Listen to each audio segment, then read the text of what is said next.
Everyone, ఈరోజైతే ఉగాది. శ్రీ పరాభవ నామ సంవత్సర ఉగాది శుభాకాంక్షలు మీ అందరికీ. ఈరోజేంటి ఇలా వేసుకున్నా అనుకుంటున్నారా? ఉగాది పచ్చడి ఇంకా తినలో. ఉగాది పచ్చడి తిన్న తర్వాతే కొత్త బట్టలు వేసుకోవాలి. ఇంతకీ మనం ఉగాది పచ్చడిలో ఏమేమి వేద్దామో చూసేద్దాము. వేప పువ్వు, మామిడికాయని మీరు కోసుకుని ముక్కలుగా కోసుకోవచ్చు, లేదా తురమచ్చు. మేము తురుముకున్నాము. చింతపండు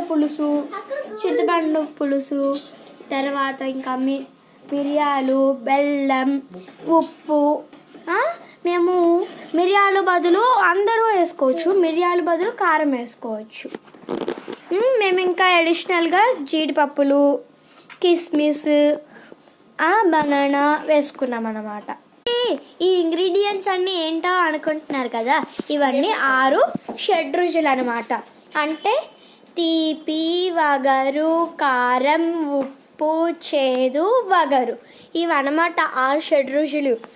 ఇంకా పోతే ఇంకా మనం ఏం చేసుకుందామంటే, ఆల్రెడీ ఉగాది పచ్చడి చేసేసాం, డెకరేషన్ కూడా చేసుకుని అలా 2 ఫోటోలు దిగాలి కదా, అందుకనే మా డెకరేషన్ ఏంటో చూసేద్దాం. ఇంకా ఫుల్ అవ్వలేదండో, చాలా ఐటమ్స్ ఉన్నాయి. ఏదో లైట్గా పెట్టాను నేను, ఒక 2 ఐటమ్స్, అవి ఇప్పుడు చూపిస్తా. ఇలా అన్నమాట. వేపపోత కొంచెం, మామిడికాయ, ఇంకా ఉప్పు, ఇవన్నీ పెట్టాలి. ఇవన్నమాట 6 ఇంగ్రీడియంట్స్. మామిడికాయ, వేప పువ్వు, చింతపండు, బెల్లం. మేము ఆర్గానిక్ బెల్లం వేసుకున్నాం అన్నమాట. ఉప్పు, మిరియాలు. మీరు మిరియాలు బదులు కారమైన వేసుకోవచ్చు అన్నమాట.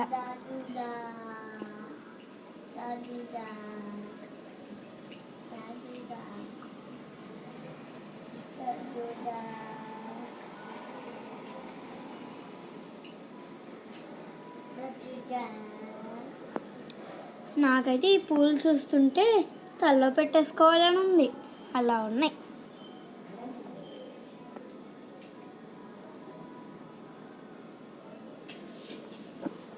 ఇదన్నమాట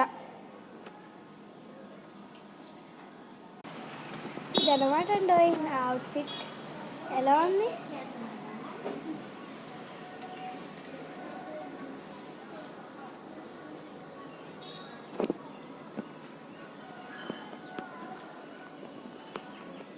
ఎలా ఉంది? బాగుంది కదా. ఇది నేను అవనిగడ్డలో ఏపీ అన్నమాట. అవనిగడ్డలో విమర్ సిల్క్స్ అనే షాప్లో ఉంటుంది, అక్కడ కొనుక్కున్నా. ఈ వీడియో కనుక మీకు నచ్చినట్టయితే ప్లీజ్ లైక్, షేర్, సబ్స్క్రైబ్ చేయండి. ప్లీజ్ ఒక్క లైక్ అండ్ సబ్స్క్రైబ్.